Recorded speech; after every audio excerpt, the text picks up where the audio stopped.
Unions tonight considering a new offer from the power utility, but it's not the 9% they want. 2015 was a difficult, lonely place for us. As former SARS executives detail their pain over the rogue unit accusations, suspended tax boss Tom Moyane is expected before the inquiry tomorrow. Good evening, this is eNews at 8. I'm Sally Burdett. Well, Eskoms has put a new wage offer on the table, a 6.2% increase for this year and 6% for 2019 and 2020. Now, it's a far cry from no increase, but is it enough to satisfy the unions? The National Union of Mine Workers, Solidarity and NUMSA want 9%. Now, if the offer is not accepted, unions run the risk of having the parastatal revert to their original offer, 4.7%. Slindile Masekane has been following the story. The power utility's excuse was that it couldn't afford increases. But after countrywide strike action, it upped its offer to 4.7% and then to 5%. Unions rejected both offers. It's now up to the workers to give the latest offer a thumbs up. We made a commitment to the minister that we will negotiate. If the platform and the front is created to negotiate, we have been here to negotiate, not to blackmail. We can't say we're optimistic, but we're taking this offer to our members. Our members must reflect. We're not against that offer, but we're not accepting the offer as well at the moment. We want to take that offer back to our members and see what the members say about that offer. So we depend on their mandate. The majority union in the negotiations, NUM, says workers will not hesitate to down tools if they don't get what they want. Let me assure you, if they don't budge, we are not afraid. We are going to go on strike. We did not come to these wages negotiations with cowardness. No. If we have to take them head on, we are going to take them head on. They know us that we will take them head on. We are not afraid to take them head on. Unions will now go back to their members to consult on Eskom's latest offer. Negotiations are set to resume next week, Friday. Slindile Masekane, Johannesburg. Well, we've had 3 days of the SARS Commission of Inquiry into tax administration and governance. Witnesses have so far painted a picture of fear and intimidation at the revenue collector. The so-called rogue unit, which was used to drive certain top executives out of the receiver of revenue, was in the spotlight today. Former Deputy Commissioner Ivan Pillay and former spokesperson Adrian Lakay took the stand. There's a pattern of behavior here that they determine that somebody is to be removed or kicked out of the organization, and then they go after them, and then they hire professionals, most times, who are prepared to do these things. And they don't let anything get in their way. 2015 was a difficult, lonely place for us. By 2016, our group managed to find some contract employment, and we were able to sustain ourselves again in a better way. But more for my colleagues and for me, I think this rogue unit shadow will forever follow them, whether it has merit or not, and I strongly argue it was concocted nonsense. But wherever they go, whenever any journalist writes about Mr. Ivan Pillay, Johan van Logrenberg, it will be about, reference will be made to an alleged rogue unit. I think their reputations, more than mine, have been harmed. I think people still carry the scars, and hopefully someday a better sense of justice will prevail for them. Well, tomorrow, suspended SARS Commissioner Tom Moyane is expected at the inquiry. While the inquiry is delivering a fascinating insight into the workings of the receiver of revenue, the efficiency of the tax collector has a direct impact on our lives and our economy. And as Erin Bates discovered, ordinary taxpayers are paying attention to what's being said. The first testimonies in the inquiry into SARS began on Tuesday. Former personnel have described in explosive testimony what went down and why they left.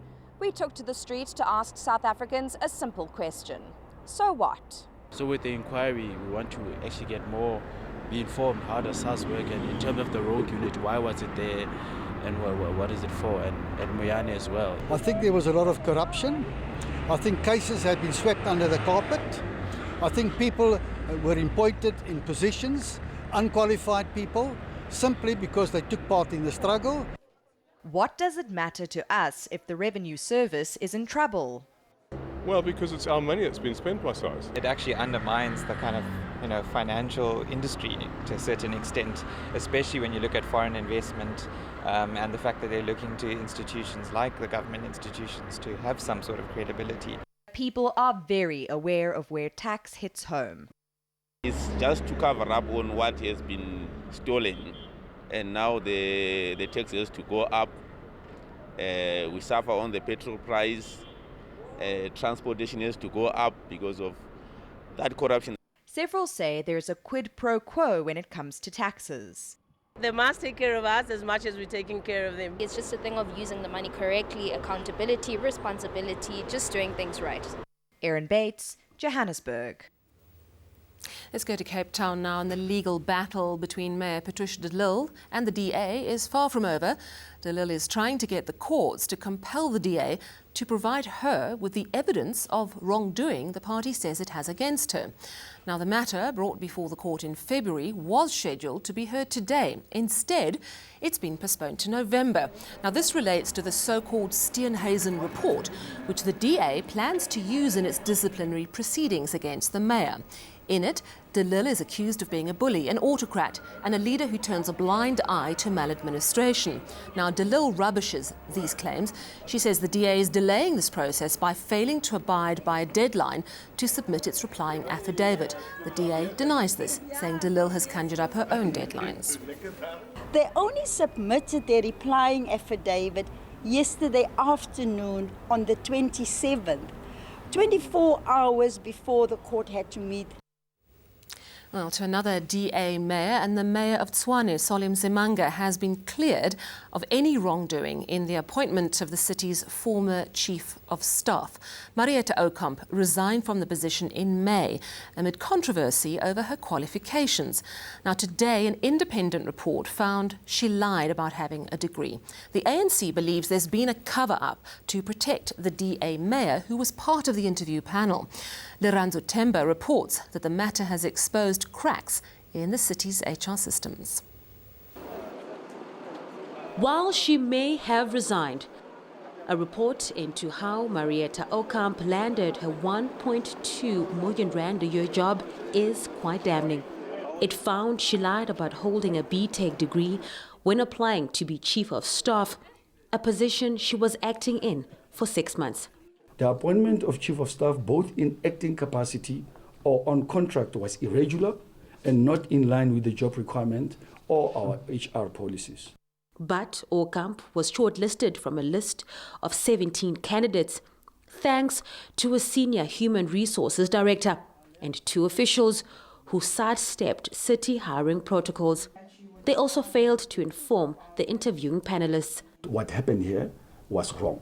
It was wrong. It was not in line with the human resource policy of the city. But the ANC in the city is crying foul. Certainly the fall guys just being used as a scapegoat.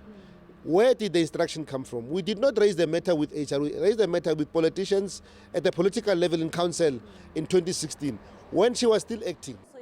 The city has been instructed to put in place preventative measures that will ensure processes are never ignored again.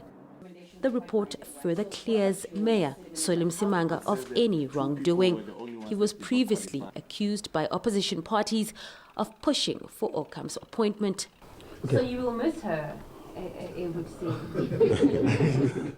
Ranzo, all I want is to get not only a qualified person in terms of academics, but somebody who also understands what is it that we have sold to the people of Tshwane and what we need to deliver to the people of Tshwane. A senior administrator has been appointed in the interim while officials try to fill the vacancy. Leranzo Temba, Pretoria.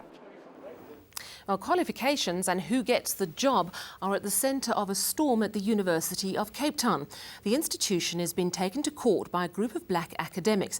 They're unhappy over the appointment of Professor Liz Langer over Professor Elelwani Ramakgondo for the position of Deputy Vice-Chancellor.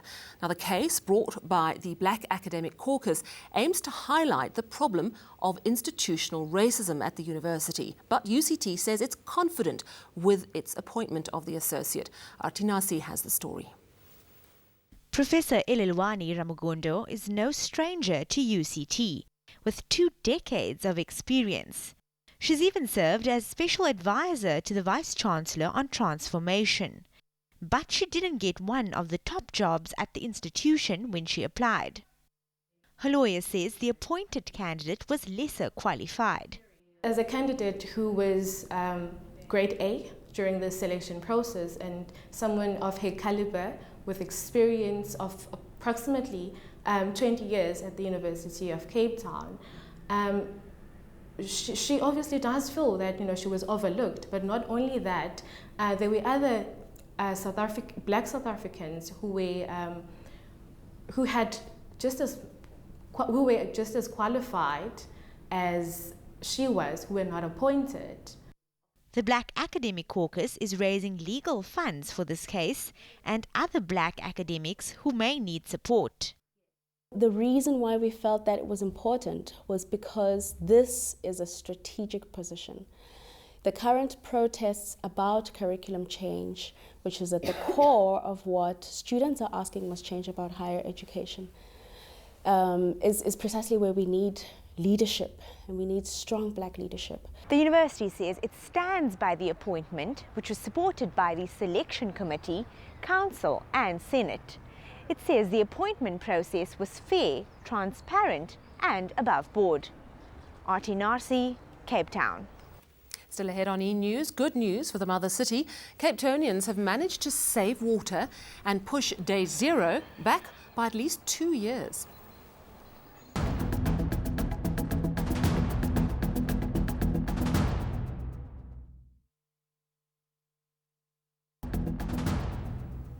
Cape Town's dreaded day 0 has been pushed back for at least 2 years, but authorities say it's not time to relax on water-saving measures.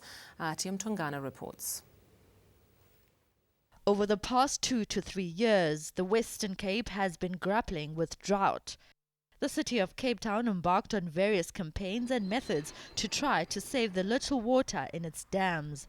Water restrictions and water tariffs were also put in place. Fast forward to winter this year, the dam storage capacity hit a 3-year high at over 43%, higher than the same time in 2016 and 2017, an increase of over 4%. Supplying the water to Cape Town have been rising significantly and consistently over the past 6 weeks. And as at today, the dam storage capacity is 43.7%. And we still have more than 2 months' worth of expected winter rainfall ahead of us. Over the past few months, our collective water usage has been around 520 million litres of water per day. Nilsson says while the city hopes to reduce the current water restrictions in the near future, it's up to national government to lower the tariffs associated with the level 6B water restrictions that are currently in place. The deputy mayor is expected to meet with the Minister of Water and Sanitation, Gugile Nkwinti, to discuss a revised plan to try and reduce water restrictions. In the meantime, residents have been urged to continue using water sparingly. Tim Tongana, Cape Town. President Cyril Ramaphosa paid a moving tribute to struggle stalwart Ambassador Billy Modise at his funeral in Johannesburg today. Modise died last week after a long illness. He was 87 years old. Many of us will remember him as one of nature's greatest gentlemen. He was kind and he was warm.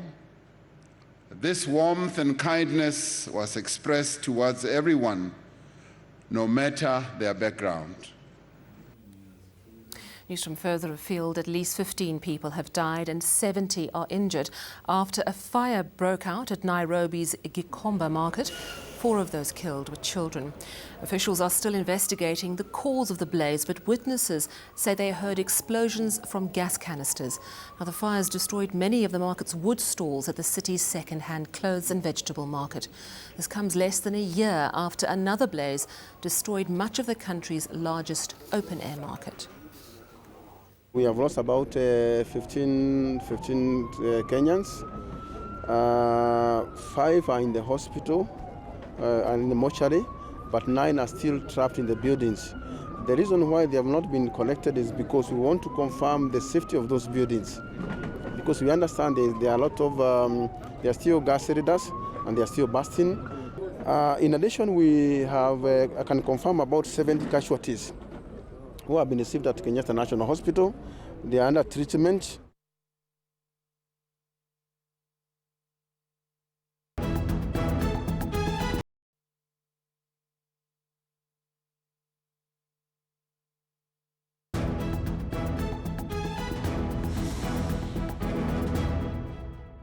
Good evening and welcome to the Weather Center. We are going to get into Friday with quite a bit of cloud over the Eastern Cape and KwaZulu-Natal and the eastern sections, where we could see light rain and drizzle in some places. On the other hand, it's going to be mostly fine but pretty chilly tonight for much of the interior. Then on Friday morning, we again have quite a bit of cloud and fog over parts of Gauteng, Mpumalanga and the Limpopo province. Over the western sections, we are going to be watching this cold front, which is set to introduce cloudy, rainy and chilly weather by midday on Friday across southwestern South Africa. It will be mostly sunny for western South Africa and the southern areas, with warmer daytime temperatures for parts of the Eastern Cape and KwaZulu-Natal. Sunny and slightly cooler across Gauteng, Mpumalanga and the Limpopo province. Now here's what you can expect for your part of South Africa on Friday.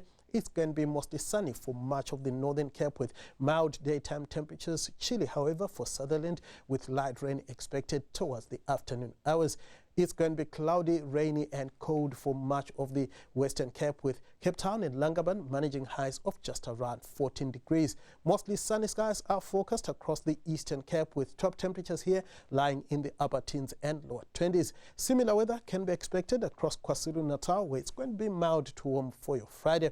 We are going to see a bit of cloud over the eastern parts of Mpumalanga. It will be mostly sunny and mild across the Highveld areas. Mostly clear skies are forecast for the back of the Limpopo province. Partly cloudy, however, for the eastern sections, where it's going to be pleasantly warm for your Friday. It's going to be sunny for the northwest, with top temperatures in the lower to mid-20s expected in most places. We could see a bit of cloud in places across the Free State. Bloemfontein peaking at around 20 degrees, 22 for the high in Felcom. Gauteng starts off with a bit of cloud in the morning, becoming sunny in the afternoon, with highs in the lower 20s expected on Friday afternoon. Now on Saturday, it's going to stay cloudy and wet for the southwestern areas. Sunny skies are forecast for the rest of South Africa. Wet weather continues over western South Africa as we go through Sunday.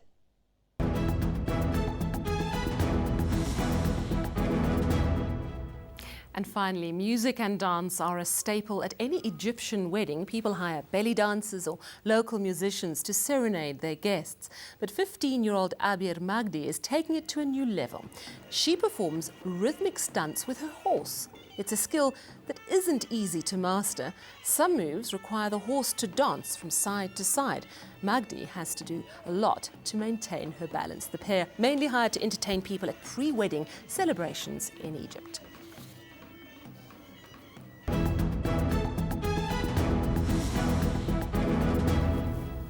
Recapping your top stories, unions tonight considering a new offer from the power utility, but it's not the 9% they want.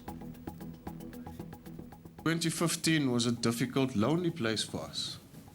As former SARS executives detail their pain over the rogue unit accusations, suspended tax boss Moyane is expected before the inquiry tomorrow.